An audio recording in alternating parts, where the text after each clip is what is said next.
Hey guys, what's up? It's Emily. Welcome back to my channel if you're new here. My name's Emily. I am an actor, I'm a singer, and I read and I make videos about it. I make mostly videos about reading, but some other stuff too, sometimes, occasionally. Today, I am going to be choosing my TBR for June, which is crazy. I literally cannot believe it's already going to be June. I feel like I was just making my first New Year's mood board yesterday. I will be choosing via TBR cup, not jar, because I'm a fraud. The jar is being used. So what is this piece of my hair? Like, what is going on? Oh, also, sorry, I'm a little all over the place, but I wanted to show my shirt here. It is Nesta Archeron, Cauldron Blessed. Hold on, I can't read upside down like this. Lady Death live in concert. World tour. And then like all the names of the songs are quotes from the book. For those of you who don't know, Nesta Archeron is my favorite character of all time, and she is the main character of the last A Court of Thorns and Roses book, or the last for now, which is A Court of Silver Flames. So I love the shirt. Thank you, Taylor, for getting it for me. We're doing the jar / cup today because the past few months I've been trying to get creative with the ways I've been choosing my TBR. I did the Vanderpump Rules cast chooses my TBR, which was essentially just picking a bunch of books and like spinning a wheel. Doing it other ways, I don't actually pick books that I'm drawn to read that month. It's like a little too random, and I find that with the jar, I get to actually pick the books, and I don't know, I just read more of my TBR books from these videos when I do the jar, the cup. The jar cup, the cup jar. So we're gonna do this today. We're gonna be picking 6 books as per usual. I've been averaging anywhere from like 9 to 12, 13 books a month. I figure pick 6 and then kind of have some other space to read other stuff that I want, to mood read, if you will. Let's shake this up. This is my Theater for a New Audience cup. This first one is a book with a pretty cover. I love this one, especially for summer. I feel like summer, you want the pretty covers. And I just went book shopping pretty recently, a few weeks ago. I vlogged it. I went to like a bunch of different bookstores in Brooklyn, one being the Ripped Bodice, which is amazing. When I went book shopping, I really was keeping in mind like summer reading. And again, summer reading, I want the books to be good, obviously, but I want them to be like a cute book to read on a beach. And I want it to look good. So the first books that come to mind are these 3 here. I'm actually reading a book right now with a really pretty cover, Wild Love by Elsie Silver, but I'm already reading that. So I have these 3 here that I really like. There's Sex and Rage by Eve Babbitt. So it's a pretty cover, right? I don't know if this is like a pretty cover so much as just like, I really like the cover and it's aesthetically pleasing, but like pretty insinuates something. What is beauty though? I think this is pretty. We have The Guest by Emma Cline. Also, I don't know, I think this is pretty aesthetically pleasing. We have The Dead Romantics. For me personally, while I really like all of these covers, I don't know if any of them are pretty to me. Let's see, let's look at some other stuff. A pretty cover? Pretty. How many times can I say pretty? Oh god, this is so hard. I feel like this is kind of pretty.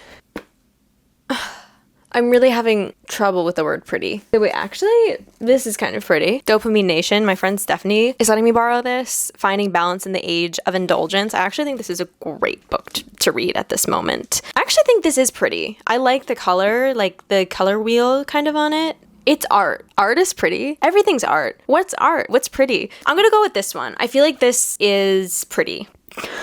Dopamine Nation is about pleasure. It's also about pain. Most important, it's about how to find the delicate balance between the two. And why now? More than ever, finding balance is essential. We're living in a time of unprecedented access to high reward, high dopamine stimuli. Drugs, food, news, gambling, shopping, gaming, texting, sexting, Facebooking, Instagramming, YouTubing, tweeting. The increasing numbers, variety, and potency are staggering. The smartphone is the modern day hypodermic needle, delivering digital dopamine 24/7 for a wired generation. As such, we've all become vulnerable to compulsive overconsumption. Yeah.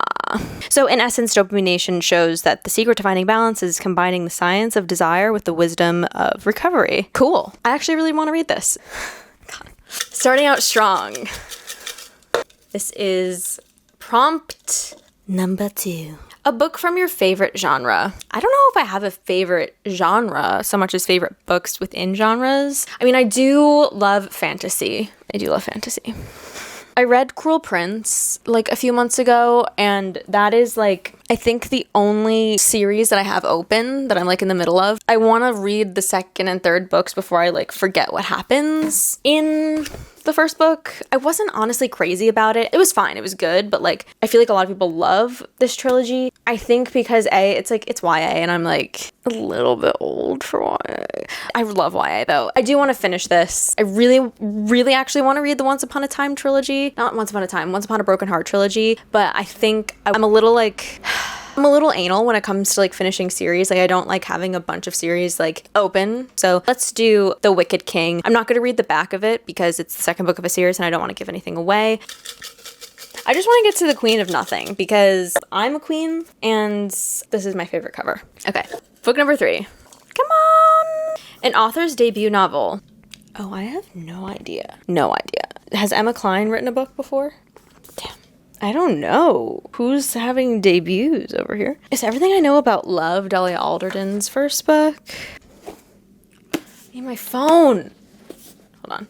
Okay, amazing. Her debut 2018 novel, Everything I Know About Love. Great. I've been wanting to read this for so long. I read my first Dolly Alderton book this month in May. Good material, her newest one. So I loved it. I think she's like such a good writer and so funny. And I really, really enjoyed her writing style. So it's basically this like, it's a memoir. It weaves together personal stories, satirical observations. It captures early adulthood in all of its terrifying and hopeful uncertainty. When it comes to the trials and triumphs of becoming an adult, Dolly Alderton has seen and experienced it all. It's about bad dates, good friends, and above all else, realizing you're enough. Wildly funny, occasionally heartbreaking. It's about growing up, growing older, and learning to navigate friendships, jobs, loss, and romance along the way. This one I'm excited for. This one definitely looks like a summer book. I want to like go to the park and read this book. So we have two nonfiction books and one fantasy.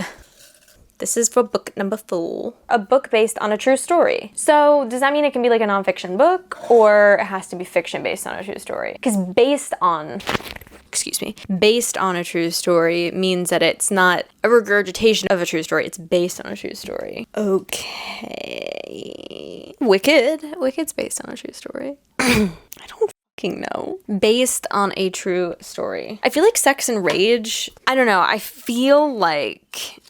Okay, a semi-autobiographical novel. It charts the highs and lows of life lived at the limits and transports the reader to a sunnier, dreamier, more reckless time and place. So yeah, like Eve Babbitt was sort of like this it girl of LA in the 70s, and this book is about this girl that like is going back and forth between like New York City and LA, and seems like it's probably based off of her, and I just confirmed it's semi-autobiographical.